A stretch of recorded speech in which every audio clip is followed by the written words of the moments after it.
Twelfth class में हो या बीएससी क्लास में हो तो आपके पढ़ाई में एक समस्या जरूर आ रही होगी, केमिस्ट्री की रिएक्शन। केमिस्ट्री की रिएक्शंस नहीं बन पा रही होंगी, या बना रहे होंगे तो बहुत तेजी से नहीं बन पा रही होंगी, या उनमें आपको कुछ समझ में नहीं आ रहा होगा, आपको रटनी पड़ रही होंगी चीजें, या आप उनको एक फ्लो में नहीं बना पा रहे होंगे। जैसे 2 दूनी 4, आप पूछेंगे 2 और 3 कितने होते हैं, 5, ऐसे फास्ट आप रिएक्शन नहीं बना पा रहे होंगे। हर स्टूडेंट्स के जीवन में ये समस्या आती है, हमारे टाइम पे भी ये समस्या आई थी, लेकिन बाद में आप इन चीजों को समझ जाते हो कि हम उस टाइम पर ऐसे पढ़े होते तो हमको रिएक्शन में कोई समस्या नहीं आती। फिर सोचते हैं कि हम ऐसे पढ़ लिए होते तो आज हमारे केमिस्ट्री में से 70 में से 70 नंबर, 70 में से 60 नंबर आ गए होते। लेकिन जब तक समय निकल जाता है और फिर उसके बाद में हम कुछ नहीं कर पाते, फिर हम अपने से छोटे स्टूडेंट्स को हम सलाह देते हैं। ठीक है, तो वही काम मैं आपके साथ करने जा रहा हूं, क्योंकि हम उस समय पर थे तब हम उस चीज को नहीं समझ पाए थे, लेकिन आपको उस समय पर हम खुद नहीं समझे थे, लेकिन आपको अभी भी समय है समझने के लिए, और आप समझ सकते हो क्या चीज का आखिर अवक्रिया क्यों नहीं बनती हैं, अवक्रियाओं इतनी हार्ड क्यों लगती हैं, अवक्रिया में ऐसी क्या चीज है जिसकी वजह से अवक्रिया हम नहीं बना पाते। रासायनिक अभिक्रिया बोले तो रिएक्शंस, केमिकल रिएक्शंस को हम किस तरीके से बनाएं, ऐसा क्या है उसका शॉर्टकट। देखिए, पहली चीज तो दिमाग में रखिए, किसी भी चीज का कोई शॉर्टकट होता ही नहीं है। यदि आप किसी काम में आप सफलता पाना चाहते हो तो उसके लिए कोई शॉर्टकट वे नहीं होता है, सफलता पाने का तो कोई शॉर्टकट रास्ता है ही नहीं। ये अपने दिमाग में रख लो। आप सफल होना चाहते हो या सफलता पाना चाहते हो तो उसके लिए आपको हार्ड वर्क तो करना ही पड़ेगा, और हार्ड वर्क के साथ का आजकल स्मार्ट वर्क की बहुत ज्यादा जरूरत है। ये तो दिमाग में रखो। अब मैं आपको 3 फैक्टर बता रहा हूं, मात्र ये 3 चीजें, और बताऊंगा ही नहीं बल्कि इससे रिएक्शन करके भी दिखाऊंगा आपको करना क्या है। सबसे पहले, जैसे कोई भी रिएक्शंस आपको बनानी है तो उसकी कुछ ना कुछ थ्योरी जरूर रही होगी, होती है हर चीज की होती है कि भैया अम्ल जब क्षार से क्रिया करता है तो क्या बनता है। तो ऐसी छोटी छोटी चीजें जो थ्योरेटिकली चीजें वो आपको याद होनी चाहिए। जब तक थ्योरी याद नहीं होगी रिएक्शन आप नहीं बना पाओगे। या फिर ऐसा हो सकता है कि आप पर रिएक्शन आ गई, तो रिएक्शन आने के लिए आपको पहले थोड़ा बहुत थ्योरी नहीं है तो कोई बात नहीं है, कुछ और चीज का पता होना चाहिए, जैसे कि सूत्र, उसमें क्या क्या सूत्र आपको लग रहे हैं। ठीक है, जब तक थ्योरी नहीं पता होगी कुछ नहीं होगा, इसलिए थ्योरी आपको याद करनी है। जैसे मैंने कहा बेंजीन का नाइट्रोजनीकरण, ये अभिक्रिया पर प्रकाश डालिए, क्वेश्चन आ गया कि बेंजीन का नाइट्रोजनीकरण होता क्या है, नाइट्रीकरण क्या होता है, इसके बारे में हमको बताइए। तो हम कैसे करेंगे, हमको पहले थ्योरी, हम बेंजीन की बात कर रहे हैं तो हमने थ्योरी याद कर ली कि जब बेंजीन की क्रिया सांद्र H2SO4, या सिंपल सी भाषा में कहते हैं जब बेंजीन की क्रिया H2SO4 की उपस्थिति में, उपस्थिति मतलब ये उत्प्रेरक का कार्य करेगा। ठीक है, जब बेंजीन की क्रिया H2SO4 की उपस्थिति में नाइट्रिक अम्ल HNO3 के साथ कराते हैं तो नाइट्रोबेंजीन बनता है। क्या बनता है, नाइट्रोबेंजीन बनता है। इस अभिक्रिया को हम बेंजीन का नाइट्रोजनीकरण कहते हैं या बेंजीन का नाइट्रीकरण कहते हैं। ठीक है, ये थ्योरी जब तक आपको याद नहीं होगी कुछ नहीं, आपको पता ही नहीं है कि भैया बेंजीन में क्या चीज मिलाना है और क्या चीज बनेगी किसकी उपस्थिति में, जब तक ये चीज आपको पता है उसी को तो थ्योरी बोलते हैं। जरूरी नहीं है कि आप इसी भाषा में याद करो, आप नॉर्मली भाषा में याद कर लो। जब बेंजीन की क्रिया बेंजीन के साथ में जब नाइट्रिक अम्ल को मिलाते हैं तो किस चीज का फॉर्मेशन होता है, नाइट्रोबेंजीन का फॉर्मेशन होता है। ये चीज आपको पता करनी ही पड़ेगी। अब दुनिया की कोई ताकत नहीं, जब तुम्हें यही नहीं पता तो फिर रिएक्शन कभी नहीं बनेगी। ठीक है, अब हमको चलो थ्योरी तो पता है लेकिन हमको सूत्र नहीं पता, तब भी रिएक्शन नहीं बनेगी। बस इन 3 चीजों में से एक भी चीज खो दी ना आपने, रिएक्शन नहीं बनने वाली। क्या हमको यही नहीं पता बेंजीन का सूत्र क्या होता है, अब इसका नाम दे रखा होता सल्फ्यूरिक अम्ल, तब भी आप कुछ नहीं कर पाते हैं। सूत्र आपको पता होना चाहिए, नाइट्रोबेंजीन का सूत्र आपको पता होना चाहिए, है कि नहीं। सूत्र नहीं तो सूत्र ज्यादा से ज्यादा याद करो, जब रिएक्शन बनानी है तो आपको सूत्र ज्यादा से ज्यादा याद करना पड़ेगा। 2 फैक्टर हो गए। तीसरा फैक्टर है अभिकारक और उत्पाद। अभिक्रिया में कौन कौन से तत्व, कौन कौन से यौगिक, क्या क्या चीज मिला रहे हो आप, रिएक्टेंस क्या क्या है उसमें, अभिकारक क्या क्या है, अभिकारक क्या है और उनको तोड़ेंगे कैसे, ये चीज आपको पता होनी चाहिए। और उत्पाद में बनेगा क्या, वो जोड़ना आपको आना चाहिए, उत्पाद बनाना आना चाहिए। ये क्या भला बता दी सर, ये रिएक्शन करने पर समझ में आएगा क्या।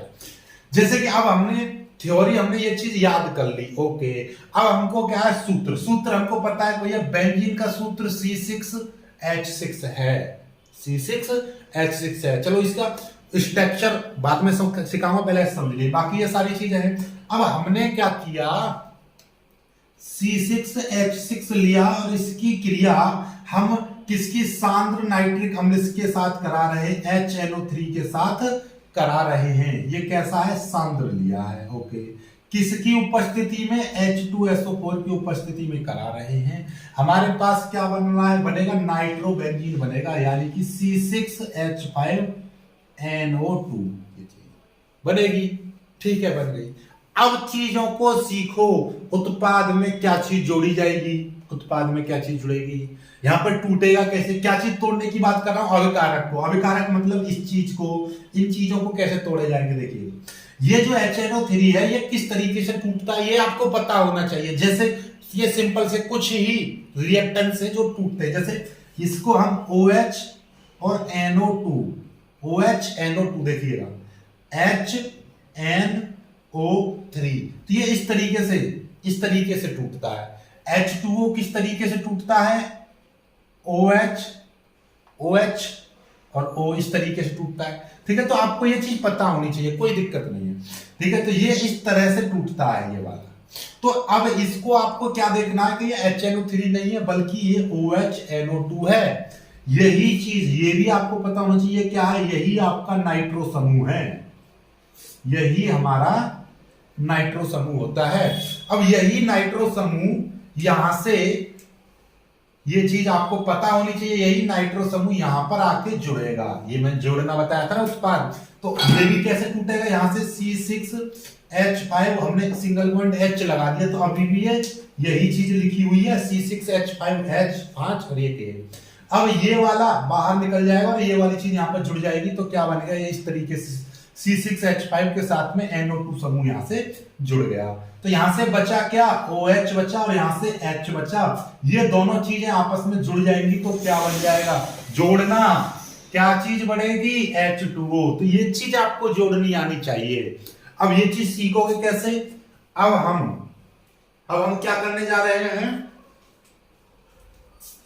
अब हम आपका यूपी बोर्ड की तैयारी कराने जा रहे हैं और उसमें केमिस्ट्री भी हम आपको पढ़ाएंगे। तो अब रिएक्शन आपकी उंगलियों पे हो जाएगी, ठीक है, समझ में आई बात। तो रिएक्शंस के लिए आपको ये 3 बातें आपको याद रखनी है, पहले थ्योरी, फिर सूत्र, फिर अभिकारक को तोड़ना और उत्पाद को जोड़ना। ये चीज आपको आनी चाहिए, अभिक्रिया जिंदगी में कभी नहीं भूलोगे, ये चीज समझ लीजिए, ठीक है। उदाहरण आपके सामने, हमने कुछ नहीं करा, आप पर कुछ नहीं आता, बस ये चीज पता है, C6H6 ये। अब एक और चीज सीख लो, इसकी क्रिया इस तरीके से बनती है भैया, ये है बेंजीन, ये है बेंजीन। बेंजीन की क्रिया हम HNO3 के साथ करा रहे हैं, H2SO4 ये रहा, और ये आपको पता है, सूत्र आपको पता है कि नाइट्रोबेंजीन क्या होता है, NO2 होता है। लो, अब आपको ये चीज पता होनी चाहिए कि ये टूटता कैसे है। ये टूटता ऐसे, जब यहां पर कोई भी चीज आके जुड़ेगी, कोई भी समूह, ये टूटेगा कैसे, OH, ऐसे ही टूटेगा ये, ठीक है। अब इसमें नाइट्रो समूह ये वाला यहां पर आके जब जुड़ेगा तो यहां से एक हाइड्रोजन परमाणु निकलेगा। जब ये चीज भाई तोड़ना और जोड़ना आना चाहिए, टूटता है इस तरह से, जोड़ेगा कैसे कि जब भी ये कोई भी समूह यहां पर आकर बेंजीन में आके जुड़ता है, तो भाई मेरे हाथ में ऑपरेशन करोगे तो यहां पे कुछ काटना पीटना तो पड़ेगा ही, तो यहां से ये NO2 समूह यहां पर आके जुड़ेगा, तो यहां से एक हाइड्रोजन परमाणु निकलेगा। तो एक हाइड्रोजन परमाणु यहां से निकल गया और यहां से OH ये बचा, तो ये चीज यहां से और OH ये, तो ये दोनों चीज मिलके क्या बनेंगे, जोड़ना और बनाना आना चाहिए। ये यहां से जोड़ के H और OH, ये क्या चीज बन गई, ये H2O बन गया, समझ में आई बात, नहीं आई? यही क्रिया आपकी क्या कहलाती है? नाइट्रोजनीकरण कहलाती है। हुई ना हुई? तो आपको अभिक्रियाओं के लिए क्या करना पड़ेगा? अब बात आती है सर इतने सारे सूत्र याद करने पड़ेंगे। बिल्कुल, पढ़ाई करनी है, केमिस्ट्री में स्ट्रांग बनना है तो रिएक्शंस के लिए सूत्र तो याद करने ही पड़ेंगे। एक बार को थ्योरी को भूल सकते हो लेकिन सूत्र नहीं भूल सकते आप। सूत्र नहीं, सूत्र याद करो, ठीक है? बाकी कॉन्सेप्ट सिखाना मेरी जिम्मेदारी है, तो आपको मैं सूत्र दूंगा। अभी मैं पूरे सूत्र लिख रहा हूं, कम से कम 100 से 150 सूत्र एक साथ दूंगा मैं आपको। उन सूत्रों को याद कर लीजिएगा, पूरी केमिस्ट्री आसान हो जाएगी। उंगलियों पे पूरी केमिस्ट्री की रिएक्शन सिखाने की क्षमता रखता हूं मैं, बस आपको क्या सूत्र याद करने हैं, ठीक है? आप भी पूरी तरह से याद कर लोगे। तो सूत्र मैं आपके लिए दूंगा, एक अगली वीडियो आएगी जिसमें पूरे कम से कम 150 से 200 सूत्र एक साथ दे दूंगा, वो आपको याद करने। पूरी केमिस्ट्री की रिएक्शन क्या होता है, जब कैसे प्राप्त करोगे, और नाम वाली रिएक्शन सारी खत्म कर दूंगा मैं, चिंता ना करिए। वीडियो को लाइक करना, शेयर करना और चैनल को सब्सक्राइब जरूर कर लीजिएगा।